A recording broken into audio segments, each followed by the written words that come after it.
At itong video ha, ipapakita ko dyan sa inyo. Nung kasalukuyang binibira ito ni Congressman Marcoleta, itong mga kasamahan niya dyan sa mababang kapulungan dahil dyan sa parang hindi na ginagalang ang Vice Presidente sa hearing na yan.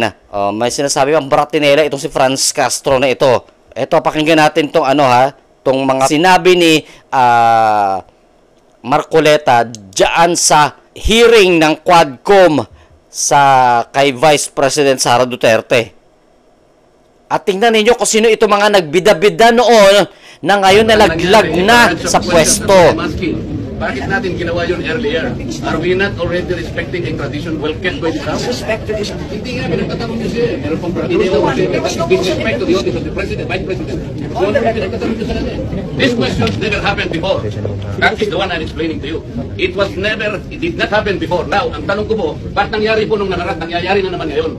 We start talking of the office, not the person. You may not like the person. You may not like her presence here, but you have to respect the office of the Vice President. That is all. Because that is guided by the tradition. Kahapon po, kagaya po na sinabi nila, wala nang pinagtanong sa office of the President. And that is correct. That is in line with that tradition. Ngayon po, kung ang tinatanong ko ngayon, are we discarding the tradition? And is this committee authorized to discard a well-kept tradition? O kaya nga, then why are we intending to ask questions na naman at pinatawag nyo na naman kung sino-sino dito? That is why, kung hindi po kayo makakasagot, madam, ang tinanong ko na sa inyo, I am now moving. May Bratinela pa. Saan po kayo nakakita ng gano'n? This did not happen anytime. Panglabing 7 taong ko na po ito. Alam nyo, Madam Stella, I was already here when the Vice President was Noli de Castro. When the Vice President was Binay. When Vice President... But you were also here in the last hearing, no? Motion was introduced. Yun na nga, kasi question na kaagad eh. Wala man lang... We can read the records. He did not introduce. Kaya nag-motion siya ngayon.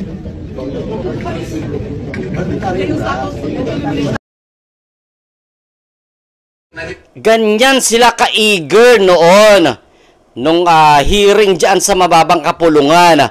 Until such time na natalo ang alyansa, ang mga pambato ng gobyerno dyan sa alyansa na yan, saka pa lang nila na-realize na ang lupit ng gante ng mga supporters ng mga Duterte.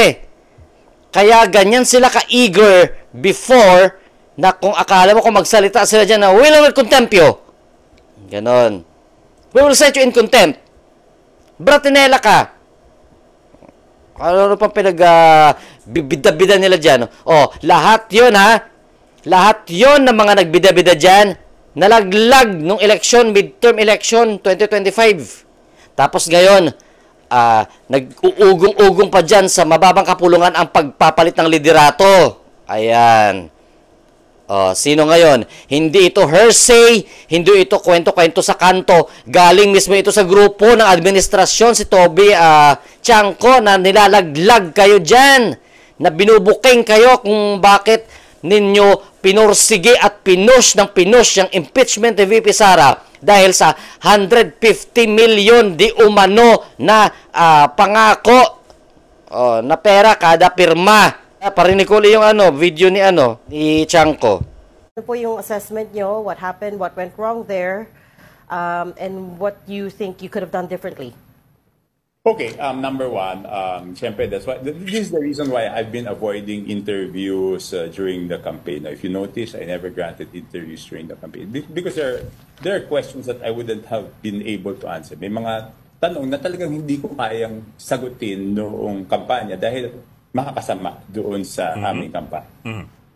Isa sa mga yon is yung talagang nagsimula yung problema namin nung nag-file ng impeachment case ang House of Representatives against kay VP Sara. Because yung October surveys namin, 9 na alyansa ang pasok sa buong Mindanao. Pagdating nung survey namin after the impeachment, before the incident of bringing the former president to Hague, 4 na lang. So just because of the impeachment, 4 na lang yung natirang alyansa candidates doon sa Mindanao. Kaya kung mapapansin nyo, early on, binawasan ko yung rallies doon sa Mindanao. Kasi wala rin mangyayari sa amin doon eh. Pupunta kami doon, hindi rin naman namin makukumbinsi yung mga tao. Bakit? Why would we spend time there, no? And I'm saying this because yung impeachment was self-inflicted. Ibig sabihin, Yun, total control kami. Pero tinuloy namin, for what? For nothing. Diba? Nag-file ng impeachment complaint, February 5. Hanggang ngayon, hindi pa nasisimulan. Pinigilan ko sila noon. Ayaw nilang makinig. Sinabi ko, maapektuhan yung mga senador natin. Ayaw nilang makinig. So, yan ang nangyari. Sir, clarify ko lang, when you say pinigilan mo sila, sino pa yung tinutukoy natin? Sinabi ko doon sa House na anong stand ko doon sa impeachment. Una, sinabi ko, bakit nyo ginagawa yan? Last day of session. Okay? Last day of session. June 2 pa Di ba? Narinig nyo lahat? Mabingi kayo ngayon sa mga balita dyan ni Toby, Chanco. O sabihin na natin na ginagawa yan ni Toby Chanco dahil probably gusto niyang pabanguhin ang pangalan ni Bongbong Marcos. Dahil talagang basang-basa na kasi sa ulan by ages. Tapos, nalaman pa galing mismo sa kampo ng administrasyon na yung kapalit ng pagpirma ninyo dyan sa impeachment ni VP Sara dahil dyan sa nakabinbin pa na budget ninyo dyan. O eto pa si Chanco, pakinggan nyo maigi. 90 billion pa na nakahold kasi talagang inihigpitan yon. So, pinipressure nila ako na i-release yung mga infrastructure projects for conditional release. Sabi ko, hindi pa pwedeng i-release yan. Kasi nga, tinitignan pa kung yan ay mga legit projects. Hindi. Yeah. But sir... Okay, ang sabi nila sa akin, nung dalawang umausap sa akin na pinapunta ni Speaker, pero naipangako namin yan, paano yung mga pumirma ng impeachment. So, nag-report ako kay Presidente, Sir, kung ako, checkin muna natin kung legit yan. Pero pinipressure ako, ang sinasabi nila, yan daw, ipinangako nila. Ang sagot sa akin ni Presidente, wala tayong pinangakong ganyan. So sabi ko sa kanya, Sir, ito na yung sinasabi ko.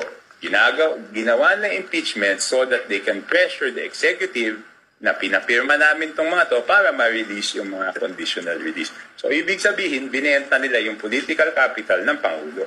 Narinig ninyo? Yung mga nagsulong ng impeachment ni VP Sara, ibinenta daw ninyo ang capital, ang political capital ng Pangulong Marcos. Ayan, impeach pa more.